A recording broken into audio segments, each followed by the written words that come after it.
Powered by Sports Interaction, Canada Sportsbook. All right, everybody. Here we are. The marathon of the 82-game season is now over, and the real season, as they say, is just around the corner. Welcome, everybody, to Game Over Toronto. My name is Fouad Suleiman. I'm here with Armaan and our very special guest, lifelong Rangers fan, Jesse Blake. Welcome to the show. What are your first and favorite memories of the Rangers as a child? Oh, I don't know if you ever heard this story, but one time a dear friend of mine named Stove Dingle, you might know him as Steve Dangle, went to Madison Square Garden to watch Why do I know this story? dear New York Rangers play. And this man bought his tickets outside of the door by just some random New Yorker. He just said, I'm going to scalp tickets and get them super cheap. Walks up to the gate, and they are counterfeit. Yeah. And he has never been inside MSG. No, that's terrible. Rookie mistake. That is terrible. I mean, I if you ever walk outside of the Scotiabank Arena for any game, like you'll hear the same scalper, and his voice is like unmistakable. It's like basketball tickets, Leaf tickets, and I'm like, you know who I'm talking. Somebody knows who I'm talking about. Oh yeah, that was a bad interaction. But you know what's a good interaction? Sports interaction. Get in on the action and make your bet with Sports Interaction. Every hit, every shot, every goal from your favorite teams and players, including the Leafs and the Lightning, who are going to play again, goody, with competitive odds and the best live in play. There are more ways than ever to get into the game, like Minute Madness, our exclusive game with so many chances to win by the minute. Download the app in Ontario using the QR code at the bottom of the screen, or head to sportsinteraction.com/SDPN to get started. 19 plus. Please play responsibly. How's that transition? How's that for a that was a transition? beauty. excellent. I mean, sometimes my favorite goal is to make those transitions, but like you kind of run out of them. So here we are, the game 82. What you guys think? Are you just? I mean, the result of the game to me, I felt was like, just get everybody on the plane to Toronto in one piece. What do you guys think? Yeah, I mean, I don't think anyone was really anticipating much from this game in terms of the fact that it just didn't have much impact on the playoffs. Obviously, there is some seeding that still needs to occur with the Hurricanes and the Devils games as well. The Leafs could potentially jump them if they lose. But other than that, it's just a matter of staying healthy. And I was surprised that the Rangers kind of played everyone, other than, I guess, Shesterkin. But yeah, like everyone on the ice for them. So yeah, I'm just glad we came away with the milestones, with the win and no injuries. Thank the Lord. Yeah, that's what I was rooting for. I was rooting for the milestones. Like the game started off so slow. Yeah. Like the shots were 9-8, like midway through the second. Everybody just knew that, hey, there's nothing really on the line here. Let's just get to the playoffs. So I'm rooting for Willie to hit 40 and Mitch to hit 100, and like Austin can do 300 next year. That's not as important. But like Mitch missing out on that 100, like that sucks, because you only get so many chances in your career to have that round number, and now on his resume isn't that I'm a 100-point player. So that's a little disappointing, but no injuries. That's the main thing. Yeah, he's been on pace like multiple times throughout his career, but he just always gets very close, but not there. Bad injury luck too. Like there are some seasons, like a couple seasons ago, like he was out for like 20 games. Like there's the times he's been snake bitten or he's had bad injury luck. But I mean, this season he's been as consistent as any Leaf has been. But we did get one round number milestone. Your favorite, Jesse Blake, the one and only William Nylander. Yeah. Man, they were passing him the puck. Like, remember the last game Kobe Bryant played, and they just fed him the ball just constantly, just trying to get him that 60 points. That was what I felt they were doing with William Nylander. Like, he was absolutely wearing the puck out. And finally, he gets the 40-goal mark. I mean, like, knowing where he came from, where people wanted to trade him for Brandon Montour, like, it's pretty great to see where he is right now. I think we're all vindicated. I was a Nylander stan as well. So Yeah, yeah. And I think like especially that I think it was the first power play where he didn't start on the first unit, but he came out like halfway through the first unit's stint, and then he joined the first and the Yeah. second unit, and he took like 4 different shots. It was like, okay, Willie, let's not force it here. Some of your goals aren't just you dangling the puck. You need to be fed the puck a little, so let's not force it. But then he finally gets it, and you're like, okay, now you can stop shooting all these shots. It really reminded me of the Matthews 60-goal game. Like they were looking for it. That's a good so one, much, yeah. but he got it. Like you can't fault the guy. Mm-hmm. That game was hilarious. That game was hilarious because they kept feeding him. It was against the bad Habs, and they just kept feeding him the puck, and then for some reason when he scored the 60th goal, it wasn't a hat trick, but everybody threw hats in the ice. Like they didn't know what people didn't know what to do with themselves.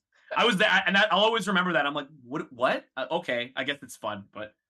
Yeah, that's and it's what you get in these end of season games where things are just kind of silly.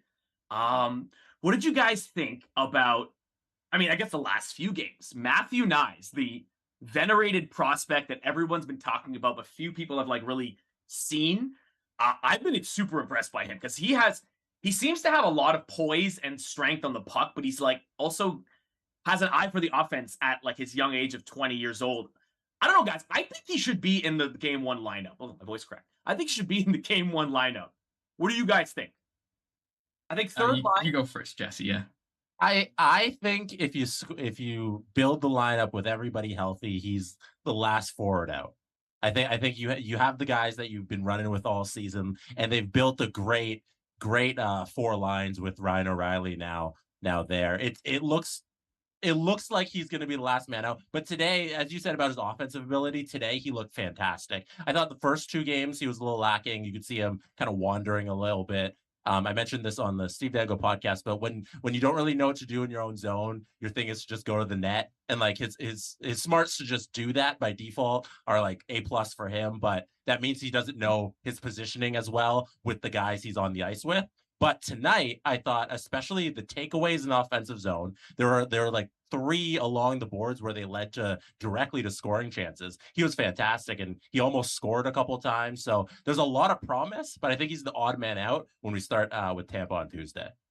Yeah, I completely agree. I've been impressed with him quite a bit, but you also have to remember he's only had 3 games, of which I don't think any of them mattered to our playoff impact. So, when we say they don't matter, they obviously still matter, but it's kind of tough to go from college to the last 3 games of the season and then jump right into the Tampa Bay Lightning in a 7-game series or potentially 7-game series. And it's, a team that went to the Cup final 3 years in a row. Like we're talking about like minimizing risk, so we don't get a play like Alex Galchenyuk or Travis Dermott's spin move or Matthew Nyes where he did the last game, right? Almost. Yeah, exactly. Like he's young, he's got the skills. I have no doubt. Well, I actually think he'll probably make the roster out of camp next year, like with the way he's looked so far. But yeah, it would be a risky move. I think playing him game 1. I think he'll be the first up if we need some, offensive firepower or if someone gets injured. But yeah, he's the odd man out in my opinion. This isn't to say like he won't play in the playoffs, but I don't think you start with him. But there's a huge opportunity for him here. If anything goes wrong versus Tampa, like early on, like he's got to be the first guy Keefe goes to, because I think he's Hop Simmons in that pecking order of like, hey, we need something to plug in. Unless you're going just pure, we want somebody to beat up Corey Perry. Like that, then you throw out Simmons out there. But Matthew Nyes first man up, and for next year, I think that's such a great point because the contract, the $800,000 that he's going to be making, or $925 or whatever it is, that's so crucial for this cap strap team, that having him in the lineup under $1 million when he can play in the top 6, that's going to be really helpful for the Leafs and Dubas if Dubas is here. And you're also factoring in like potentially a healthy Nick Robertson, Pontus Holmberg, who will potentially make the jump. There's some value that the Leafs can finally add next year. That's they haven't been able to with ELC contracts in the previous 4 or 5 years because they've been waiting for their draft picks to develop. I think they're finally seeing the fruition of their scouting. Yeah. And that's nice to see. It won't help us in this playoffs, but next year, I think it'll be nice to see. And it's hard to even think about next year. It's hard to even fathom next year. It's so this big monster is just right in front of us. I'm not even like, when I think of next year, I'm like, there is a next year. Like, it's not the last. Yeah. It's not the series finale of the Leafs. That's how I feel when I watch this team these days. But oh man, yeah. How about this one? Looking ahead, if you're looking for cap situations with the Leafs next offseason, they have to do Matthews and Neal. I know. So how important is Matthew Knight now? Scares me so much. I know, honestly. Oh boy, yeah, that's tomorrow's problem. That's like that's tomorrow's for problem. A game over 82 next year. Yeah. Yes, we'll be probably just hopefully not very sad. Hopefully we'll be fat and happy from a championship. But like, who cares? I missed the playoffs. Championship. We had a championship last year. Yeah. So another lineup question I have: does anybody has there been an update on the goalie situation? Is Matt Murray are they just Kucheroving him and then just gonna throw him as a backup that come Tuesday, or is Joseph Woll as of now the backup? I think Joseph Woll is going to be the backup game 1. They haven't really said anything about Matt Murray in terms of his injury. I believe it was just he's gonna miraculously recover at the game 1. I'm sure. No, I think they said he has a concussion. Yeah, it's lingering. It's post concussion issues. So when it's a head injury, it's a concussion. Like there's no real timetable. It's kind of a wait and see with Matt Murray because you don't want to play around with concussions because once you get concussed when you've already been concussed, it makes it worse. So I think Joseph Woll to me, like even if Matt Murray was healthy, I love Joseph Woll. I'm on the hype train. Everything he has shown in the last couple of weeks, he's been fantastic. And there's a future starter for the Leafs, and he's my backup. If Matt Murray's healthy, I know Sheldon Keefe wouldn't look at it like that, and Dubas wouldn't look at it like that, but Joseph Woll is number 2 goalie in this organization for me. 100% agree.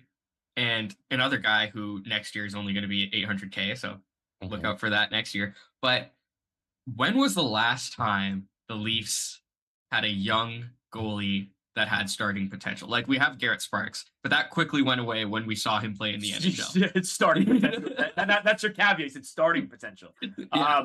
I guess it was probably James Reimer. Back in the day.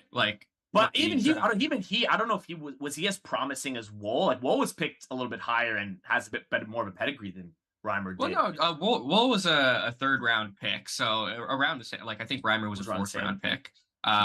Pretty bad with draft. Who was picked where, but right. Yeah, like that's still a long time. Like that's a full decade, pretty much, without more than a decade without having a goalie prospect that's worth a damn. Yeah, and I'm trying to think about how old James Reimer was during the 2013 run. You know, probably would have been 24, 25. He was fairly young, yeah. So he's still a prospect at then. But yeah, that's a great point. It's been so long since they've had a goalie like Woll. Yeah, and it's so nice. Like seeing like Boston with Jeremy Swayman, who was picked 1 pick after we picked Ian Scott, who unfortunately due to injury troubles, his career's over already.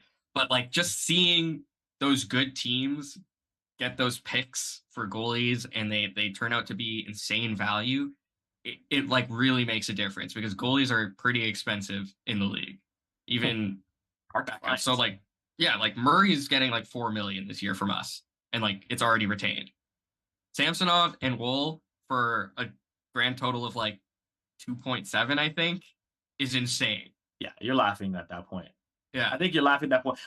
I remember in a group chat, guys, that I remember Andrew Berkshire of Game Over Montreal and all of our boss, me and Armaan, it said that he has a feeling that it's going to be Joseph Woll and he's going to take them on a run. Like that's the kind of feeling he's getting. It's almost like Matt Murray did back in 2016 or like Cam Ward did in 2006. There's some merit to that. Like it's so interesting thinking of being Joseph Woll and thinking like I am like 1 sprained ankle away from potentially being the greatest legend the city's ever seen. Like, because if he actually did that, they would rename everything after Joseph Woll. And for Joseph Woll, he hasn't had a bad game in the NHL so far.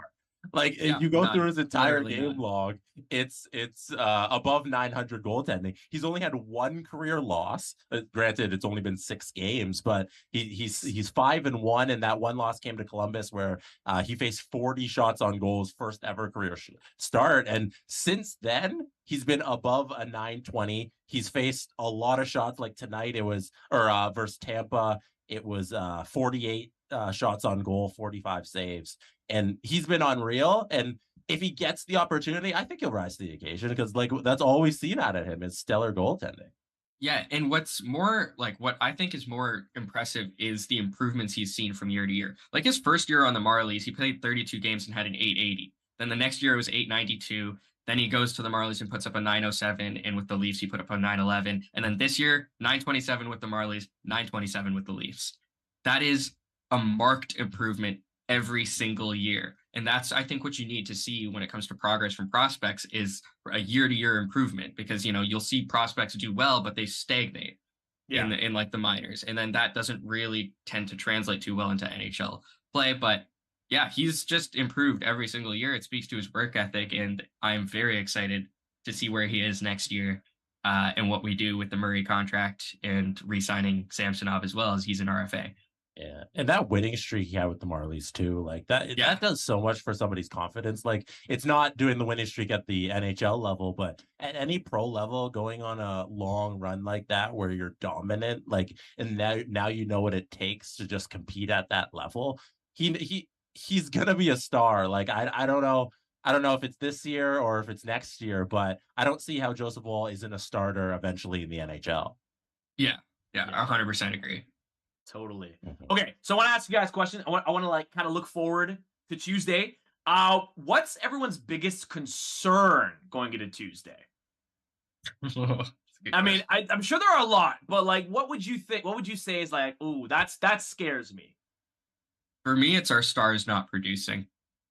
I get worried about that quite a bit. Firstly, because the Lightning decor has had subtractions, a notable subtraction in Ryan McDonagh not being there anymore. Yeah. And I think that will change the decor pretty substantially, especially for the matchups on the second line. So Tavares and Nylander. But we saw Hedman and Chernak play pretty well against Matthews and Marner the previous year. And we've seen Matthews and Marner and even Tavares occasionally kind of falter in the playoffs. I don't think it's going to happen. But it would be my biggest worry because that's what's going to ice us, if anything. That's the end. Yeah, if they don't show up, if they don't produce, we're pretty screwed. Even though we do have better depth scoring this year, I think it's still the biggest concern. No, it's game over. Jesse, what's your biggest concern? Just to back that up, if you look at all of the deciding games over the last 10 years, it's been of them losing. It's always been, hey, they just don't put up enough scoring in that final game. Yeah. It's all the 2-1 losses, the 2-0 losses. And last year, it's like if you get a couple goals in game 7, even in game 6, where they lose an OT, if you get that one extra goal from Matthews, from Marner, from Willie, from JT, like they win the series. And that's what's going to hold them back. But this year, I don't know if I have full confidence in the defense because there's so many guys that can rotate in and out. Like they have 8 defensemen that they can run out there, and I wonder if there's going to be holes that Tampa can figure out and get through. Because they have such high end scoring too, and if they figure out how to get TJ Brody on his back foot and Morgan Riley, he plays like mid-season Morgan where he wasn't the best, and Luke Schenn's a competitor. Obviously, he has the Stanley Cup. But he's not the high-end defenseman that you always look out to stop the Tampa Bay Lightning. So I worry about the defense a little bit, and especially the scoring. The stars need to show it up. That's the main thing for the Leafs, though. Yeah. I echo all your sentiments. I would say because it feels like maybe more in basketball that I like to compare the two sports often. It's kind of fun. It's like Matthews and Marner are kind of like. They've been like kind of a James Harden type. Like they put up gaudy numbers in the regular season, but in the playoffs, it's like, where are you guys? Where have you all been? I think I'm less concerned about that this season. All 4 of them have, the 3 of the younger of the core have all shown marked improvement in their all-around games this season, I think. Another worry would be honestly like playoff bunting and the referees. I think that's one thing I'm like, I was saying, I think I was saying it to Lauren or something after one of the games. I'm like, that's going to happen in the playoffs. Like someone's going to punch Bunting right in the face and they're going to say, 2 minutes, Bunting, roughing the arm or something like that. I don't know. Like So you just that's definitely gonna happen. You're already penciling that in for sure. Yeah, that does scare me. And like last year when we faced Tampa, I remember that they called it pretty tight compared to other playoff series that I've seen. So I'm curious what the book is. I know like last year Keith had that quote before the series started about it being about him anticipating it to be violent, which probably affected how the refs viewed that series. Game one, there was a whole war on the ice. But like the last time we faced the Lightning, we how many power plays did they have? 8? Like 2 game last game, I guess. Yeah. So I'm curious to see how it's called. It'll be interesting. But I think honestly that the Leafs special teams, I have quite high confidence in them. The power play sort of worries me because we've seen it falter in the playoffs as well. But I think there's better pieces in there, especially on that second unit to perform as well. Yeah. The penalty kill weirdly is like an area that there should be no concern. Like David Camp and Mitch Marner will take care of business on that first PK unit. Like that. I think I don't think the Lightning will have the upper hand on special teams. It's 5-on-5 where they're going to take advantage of anything. And we didn't even mention the goaltending. Vasilevsky can stand on his head. Yeah. Like there's a handful of goalies in the league that can just steal a series. Like UC Saros is up there, Ilya Sorokin's there, Igor Shesterkin's there, and Vasilevsky's in that conversation, obviously. And like who knows if he steals 4 games out of 7, but that would be unfortunate for the Leafs to go out that way. But it's entirely in the realm of possibility. Yes, it is. I think when we had Steve Koulias on, he was like, if you're counting on Ilya Samsonov being better than Andrei Vasilevsky, you might as well just not show up. Like they can win. It's not to say that like that's going to be the only factor, but if you're just counting on winning like the New York Islanders, ain't gonna happen for you. I don't think. One thing that I have a really wacky theory right here. So the last 2 Toronto sports teams that were in playoffs had some magnificently bad endings. So we had the Toronto Blue Jays in October, blew an 8-run lead to the Seattle. Yeah. Oh God, I forgot. I said at the beginning of the season, I'm like, hey, maybe they absorbed some of the Leafs' curses and like died for the Leafs' playoff sins. And then I watched last night the Toronto Raptors losing to a 9-year-old child, P.R. DeRozan. And I'm not just saying that because they missed 18 free throws out of 36. And they admitted, they're like, yeah, I think we had a factor. You just admitted you lost to a child. So my point being, in a long end-around way, is that maybe, just maybe, the Leafs' conscience of baggage has been cleared. What do you guys think of my wacky theory I just thought of?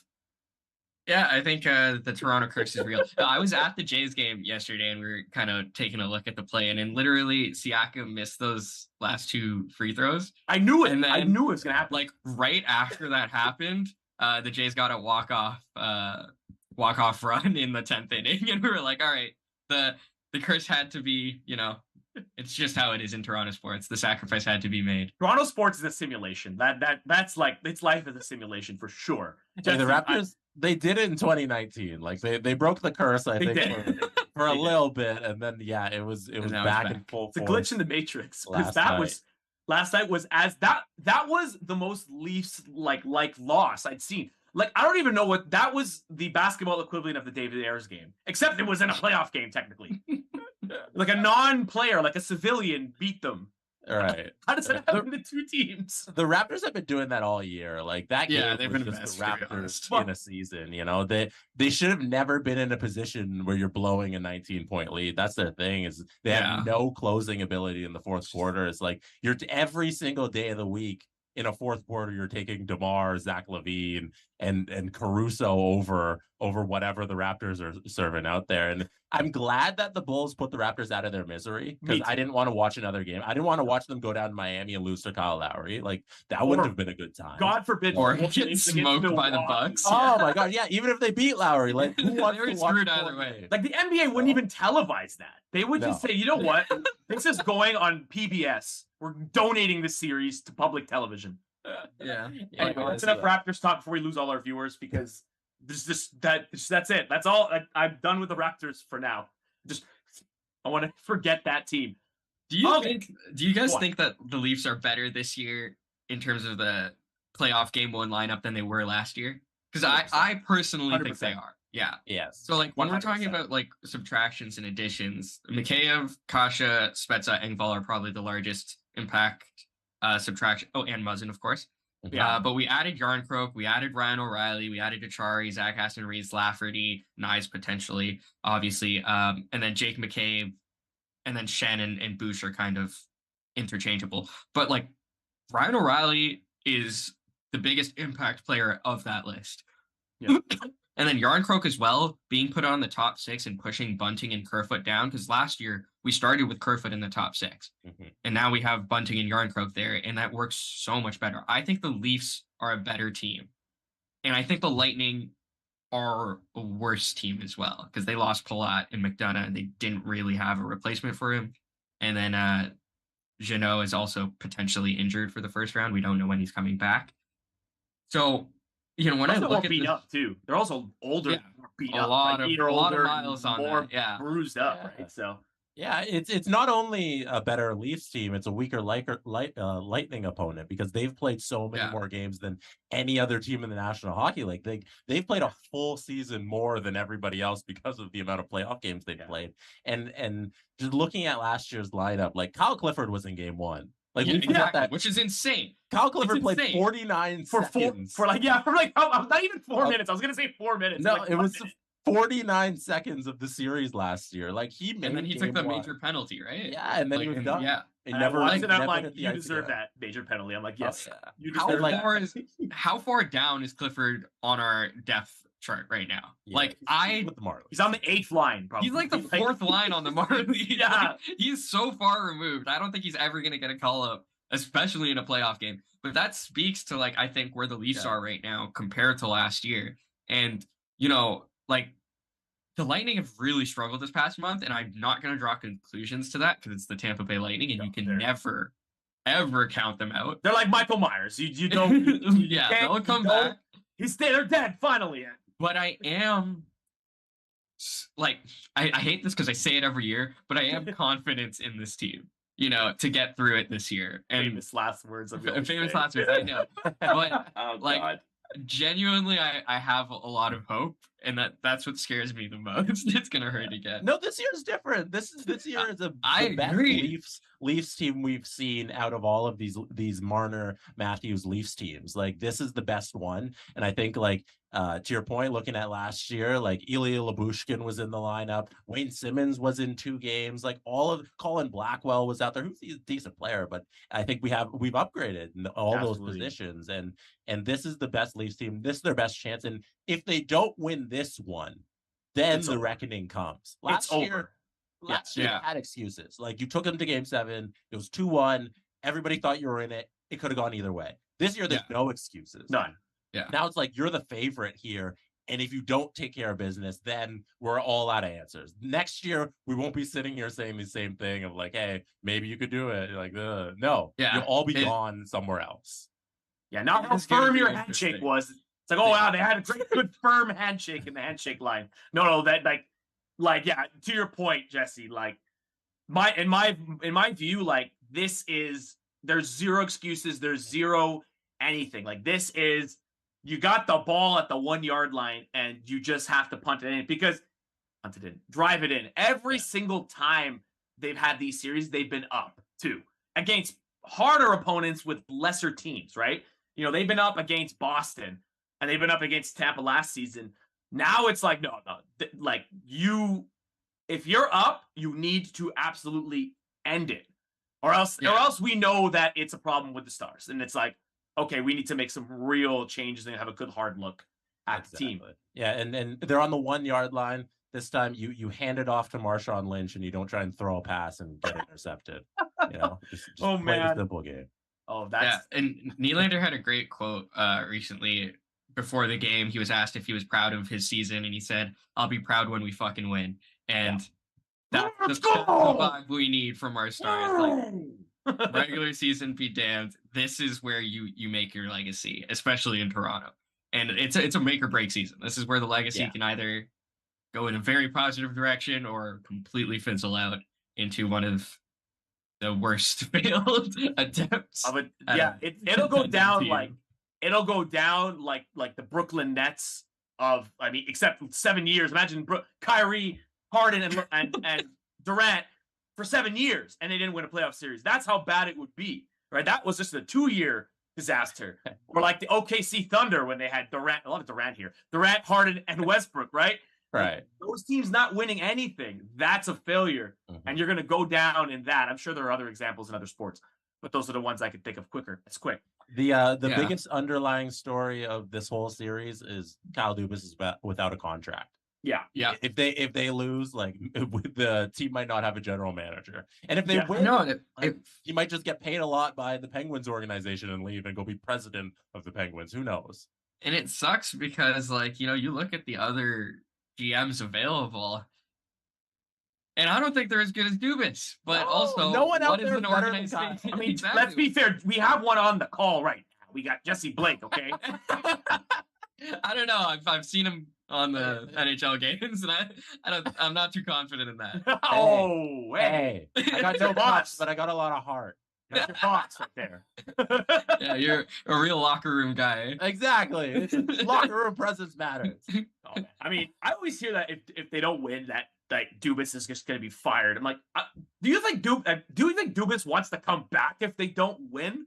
If I'm Yeah, Dubas, he's also done I'm a lot. gone. I'm like, you guys, it's like you're all screwed. Thank you, goodbye. And I'm just walking off the stage. That's it. Like it's, I don't know if you know that Simpsons episode, like with the sanitation commissioner, but that's what I would be. I'm like, thanks. I'm done. Like that's what I'm gonna go to Pittsburgh, and I'm probably gonna win the cup next year because that's how it goes. I think the team is built to win in the playoffs too. Like, when we were talking about like previous Leafs teams, a lot of the discourse surrounding that was that they weren't tough to play against, right? Yeah. And that's a big factor in the playoffs when the refs, kind of put away the whistles sometimes. There's a lot more cross-checking, et cetera, et cetera. There are some tough guys on this team, especially in that bottom six. Like, you look at the Leafs last year in the their bottom six, and it's completely different, other than David Kampf, pretty much. He's like the only constant in that equation for the bottom six. But the rest of the guys are guys I would not want to be up against at all in front of the net, or, facing off against them in a face-off situation. Ryan O'Reilly, Achari, Zach Aston-Reese, Lafferty, all hard to play against. And then you add on Jake McCabe, and you also have to factor into account, like, Jake Muzzin, when we had him, was injured for the past 2 game sevens, in addition to like most of the series against Columbus, if I'm not mistaken. So his absence actually played a pretty large factor in our losses. And so having a guy like Jake McCabe kind of not necessarily replace him, but be put into that role, and if he's healthy throughout that series, that could play a huge difference as well. Like, Jake Muzzin's absence played a huge factor in our losses. And so having someone healthy there that has at least somewhat of a similar impact can be huge for us. And that's what I'm most excited about. And that keeping everyone healthy. Like, that bottom six could include Michael Bunting. I know you didn't list him there, but like I can entirely see a situation where that 3-4 line, like they'll call it 3 and 4, but like they'll be alternating time on ice. It'll probably be pretty evenly split between those two lines. And Michael Bunting might be a part of that, just to shelter him from having too much ice time, relying on him if he takes too many penalties. But he's also just really versatile up and down the lineup, and having him on a really grindy third line will be such Bunting and Achari, good luck. Yeah, like, good luck. And Bunting and Achari just stirring up shit constantly. I love it. But so I mean, that's the playoffs. I mean, like, we can analyze it all we want. We will, and I know you guys will on the podcast, but like ultimately it's just gonna come down to let's see what happens. And I think we're all just like, this is what everyone said was the season that mattered. Everyone's like 82 games. I don't care. Now it's time to care, everybody. So before we go, and before we I think we've talked about the playoff series enough. I want to get your guys' thoughts. What was your the season that we just had? What was your thoughts? What were your favorite moments from this season? Number one favorite moment, Armaan, go. Okay, wait, I have to think about this first. You go first. You go first. I'll let me think about it. I got one if you want me to go first. You go first. Yeah, go for it. Okay, my favorite moment easily of this season was Mitch Marner's point streak. Oh, yes. At the beginning of the season, I was all the way out on Mitch Marner. I don't know. Like, I'm probably gonna have to eat my words, like with the season he's had. But like, I didn't think the guy could play in Toronto. I thought the pressure was a little too much coming off of that Anaheim loss. He seems to be like really down on himself because of how much the media was down on this team.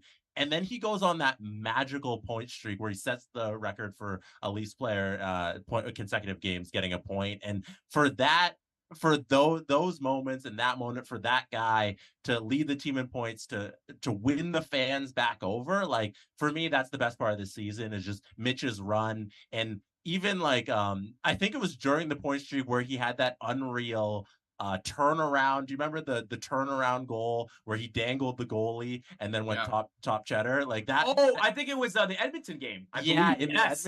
I believe it was in the middle of the point streak. Like that little run there was so much fun, and the team was winning, and that's my favorite part of this season. That's a great one. Yeah, Mitch, he was so fantastic this season. I mean, like another one I'd have to say, like probably my favorite play. I think that LA Kings game was like peak of the season, where they had them at home, the home game, not the road game. Oh my God. Because that was early in the season, that West Coast trip, but the home game where they absolutely just like 7-1, they beat them, right? They just absolutely crushed them. And then there was a goal where I might get this wrong, but I think was Marner not falling on his ass and made an amazing assist while falling down. That was incredible. I think that game itself, it was like it showed like who these guys actually can be, and it's like, oh, now we know like this team, if it's on all cylinders, can absolutely wreck shop like nobody else can if they're on all cylinders. Yeah, one of my favorite moments, and it's a bit of a bittersweet one, was the Nick Robertson goal in OT against Dallas, where he picked off that 2-1 and they won. That I was so hyped when that happened. Like I was yelling. It was such a beautiful goal, and I just want to see him succeed. And it sort of sucks how his season ended, but that was definitely a top moment. I sang a song in his honor. I sang "Here's to You, Nicky Robertson" by Simon and Garfunkel. I'm sure you've heard that song. Sure. Exactly how it goes. What's that? Nothing. That was a great sentence. So I have I bubble my words there sometimes. So also team MVP. Here's another question I have for you guys. Team MVP, who is it? Go. For me, I think Marner. Yeah, I think Marner had. If he led the team in goals, I would have said Willie, but Austin passed him, so I got to go with Mitch. Yeah, and that's to say that like we had more than three really good seasons from pretty much every Leaf player. Like I thought, like last year, obviously Matthews was far ahead of everyone else with that 60-goal season. It was a bit more even, I think, to say in terms of the spread of really good seasons we've had, which is sort of nice to see as well. That we're having this conversation about who was the MVP.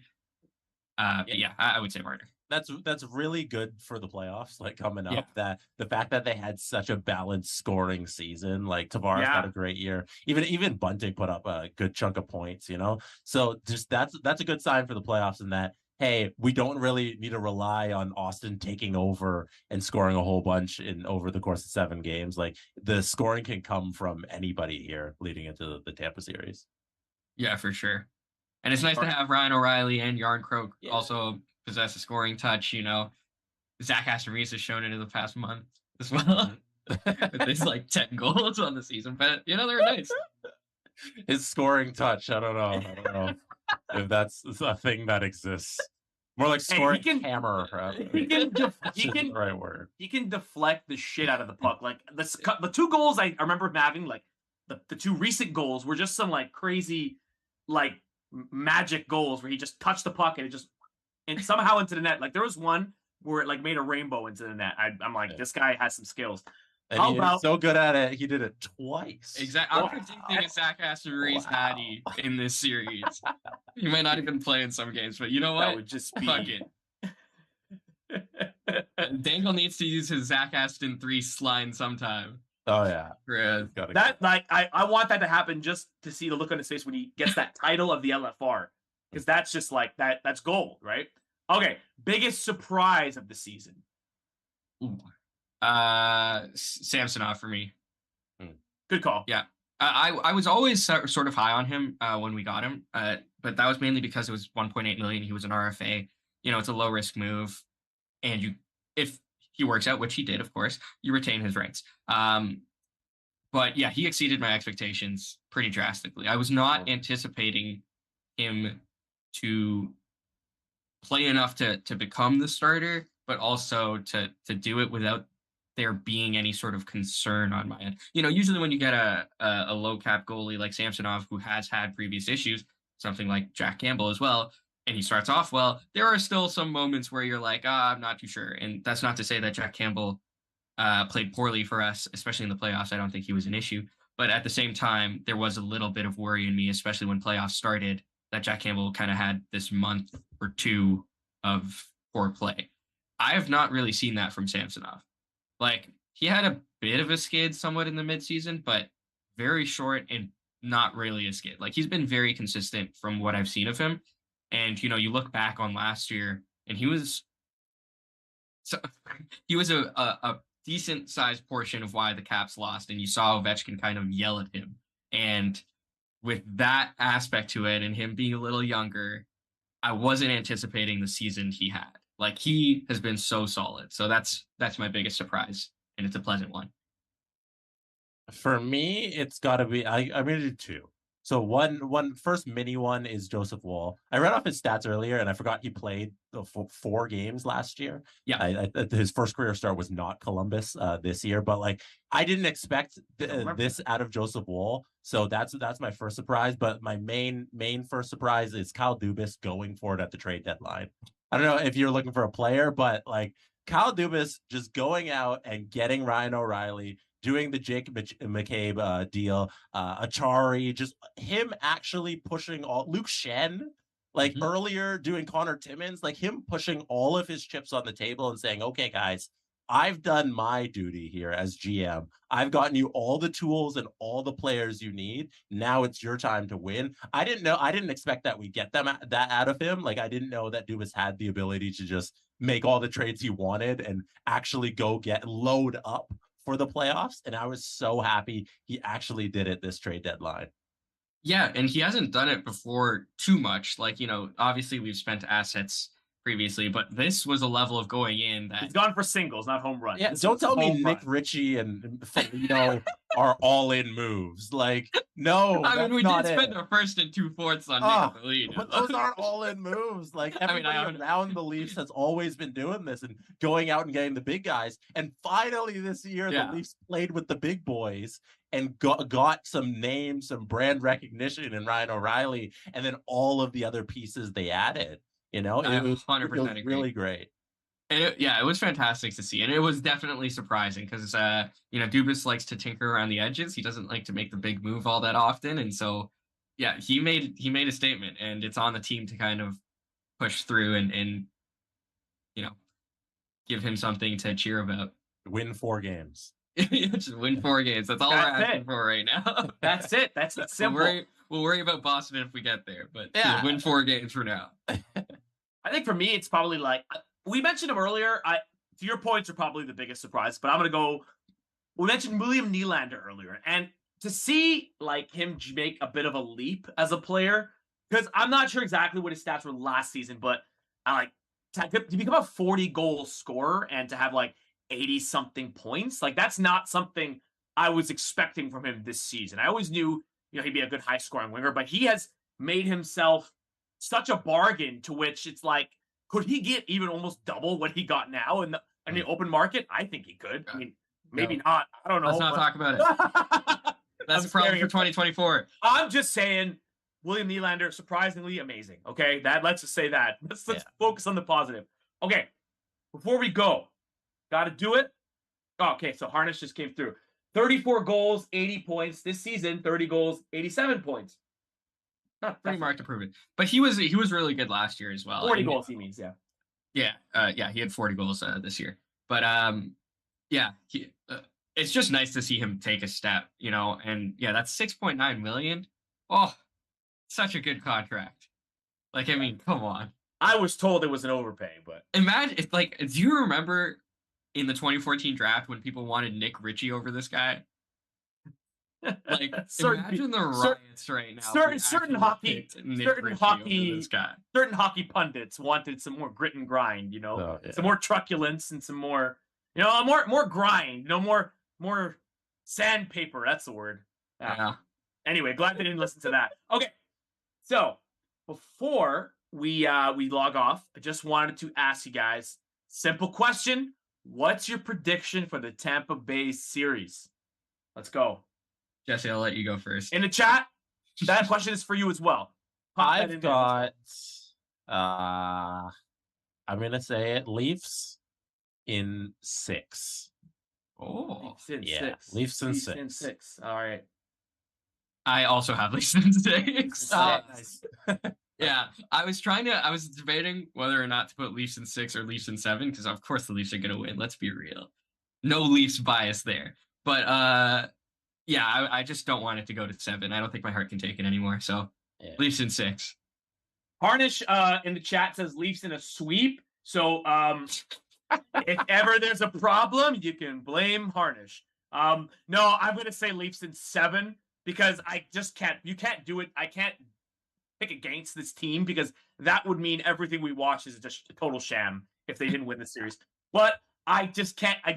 I know they're going to find a way to get it to 7 because Tampa Bay is just so damn good at experience. But man, I think it's going to get to Game 7 at home, and it's going to be a blowout at home. Oh, that's my prediction. Oh, I would love that if we can get rid of that Game 7 curse by just destroying the Tampa Bay. Knowing that game, it's going to go to 4 overtimes, and I might have a cardiac event. But that's. Do people flood the streets? Like, do people run down Yonge Street and Dundas Square if the Leafs win the first round series? 100%. A little bit. 100%, dude. It'll be like the Argos. It'll be like an Argos celebration or something. So it'd be like it'd be a couple blocks. You don't think more? Nobody's out on the street for the Argos. Yeah, dude. It'd be so much more than the Argos. Are you kidding me? Maybe TFC. Maybe TFC.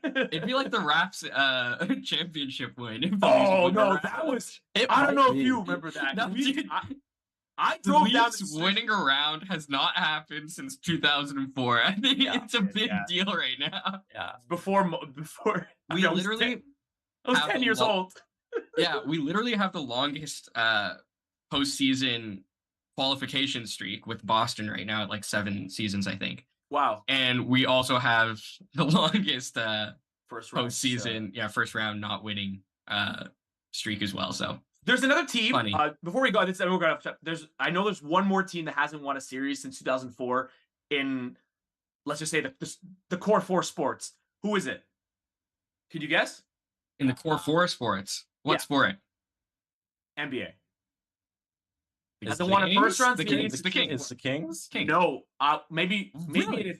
I know the Timberwolves. The Timberwolves is the other one. The Timberwolves also blew it after Gobert and we're not alone, guys. We're not alone in our misery. We got both the other Toronto sports teams in our misery. I know it's this gonna year happen. too. I know it's gonna happen after we win the first round series. Everybody's gonna be like, "Oh, look how happy they are! They won a first round series." Yeah, they're gonna make fun of us. Of course. Say it. I am happy. I will be happy. I will be celebrating on the streets if you're around. Let fans enjoy things. Let fans be fans. Okay, you know those Facebook posts you'll see once in a while, or Instagram posts, like 98-year-old man graduates high school, okay? Like, do you see people comment and say, look at that loser, it took him 98 years to graduate high school? No, people are like, it's never too late, so happy. That's how we should be acting for the Leafs. People will make fun of the Leafs regardless of whether or not they're winning and losing, and Leaf fans as well. And sometimes we honestly deserve it. But if we win, y'all can shove it. I will be celebrating my ass off. Insufferable. All right, everybody. Well, this has been fun. It's been fun. This stream has been fun. This season has been unbelievably fun for Game Over Toronto and all the game overs across the great country of Canada. I mean, what a season. For my first season, I'm just so elated to be a part of this new thing we're building up called Game Over Toronto, and I'm just so freaking excited for next week's festivities. Man, what a season it's been. For Game Over Toronto, my name is Fouad Suleiman. You can find me on Twitter at Fouad_sports and on the SDPN socials giving off my loud takes on sports. Armaan. My name is Armaan Punthiki. You can find me on Twitter at Armaan Punthiki. I am gonna take my time to say you guys have been doing such a phenomenal job. Like you've taken this role and you've really run with it, and like we're all impressed by the entire Game Over team, and you Toronto especially because you guys got the most eyeballs on you because of the nature of the Toronto Maple Leafs. And I just want to say I'm really proud of the entire Game Over team and all of the shows because they're doing an excellent job, and I can't wait for the playoffs. And it's been a great 82 games. Yes, it has. Thank you. It's been a marathon. All right, also, everybody. Shout out. Happy birthday, Adam Wild. Happy birthday, Adam Wild. Happy birthday, Adam. There you go. Wow. That's as good a way to end it off. Everybody, one more time. Happy birthday, Adam Wild. Woo! Woo! Game over! Powered by Sports Interaction.